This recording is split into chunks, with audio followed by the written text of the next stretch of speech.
So today we'll talk about the topic modern monetary theory. Welcome to my channel, where we bring you the latest insights and perspectives on investing and financial knowledge from around the world. Once upon a time, or just 15 years ago, following the global financial crisis, the Federal Reserve and other central banks cut interest rates to near zero. Although they promised this move would be temporary, during the fascinating years that followed, everyone happily took advantage of near zero interest rates. Some geniuses even created far-fetched theories like the modern monetary theory. Because who needs consequences? So, what's modern monetary theory? Modern monetary theory, MMT, is a macroeconomic theory that suggests that a government that issues its own currency can never run out of money and can fund its spending by creating new money.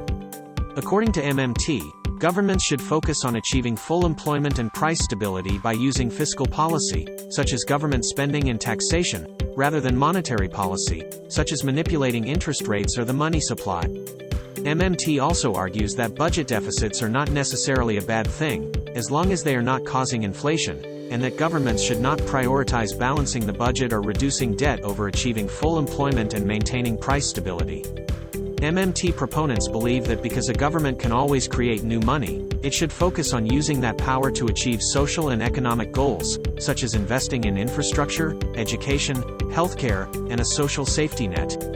However, MMT has its critics, who argue that it oversimplifies the complexities of monetary and fiscal policy, ignores the potential negative consequences of inflation, and could lead to irresponsible government spending and high levels of debt. Nonetheless, MMT has gained popularity in recent years, particularly among left-leaning economists and politicians who see it as a way to promote social justice and economic equality. This new normal of MMT led to the everything bubble. If money is free or the cost to borrow is actually negative, as it was in some countries, then the cost of speculating on some wild new venture is drastically reduced, and we had Fed chairs like Ben Bernanke and Janet Yellen telling us not to worry. They could reverse this policy in a snap. They were in control. Fast forward to 2020, the COVID-19 lockdowns, and the grand finale of monetary experiments. Lock people in their homes and print money to keep them content. What could possibly go wrong? Spoiler alert, it was inflation. As the proverbial chickens came home to roost, the bond market took it on the chin, suffering its worst year in modern financial history, including the Volcker-era rate hikes. The Federal Reserve itself lost money for the first time in history, as red ink swamped its profit and loss statement.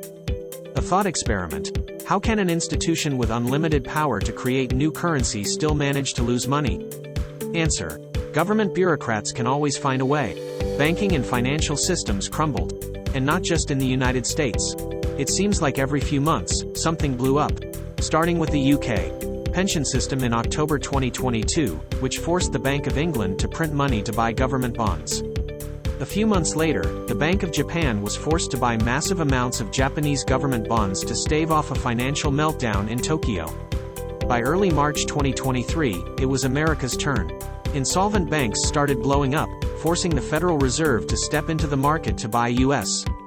government bonds. The bond market had its worst year ever, the Fed lost money for the first time, and banking and financial systems started crumbling. Every few months, something imploded, and central banks were forced to step in and buy government bonds to keep the systems afloat. These events had one thing in common: rising interest rates crashed the bond market, putting the whole world's financial architecture on the brink of collapse. Debt piled up, so enormous that it couldn't be paid off. And it only rolled over year after year. Central banks simply printed the difference when the debt game hit a snag. To be fair, the Fed did attempt to turn things around. But the raising of rates was an exercise in futility. The moment things began going south, and debt became the primary concern, central banks went right back to printing money. For example, the Fed just reversed months of quantitative tightening. Other banks, like China's, are already back to printing money like it's going out of style. Do you think they learned from their mistakes? Not a chance. Years of near-zero interest rates left the financial system unable to handle rapid rate hikes. And central banks, the valiant defenders of the legacy financial system, couldn't bear to watch bankruptcies intensify until they themselves drowned in the chaos.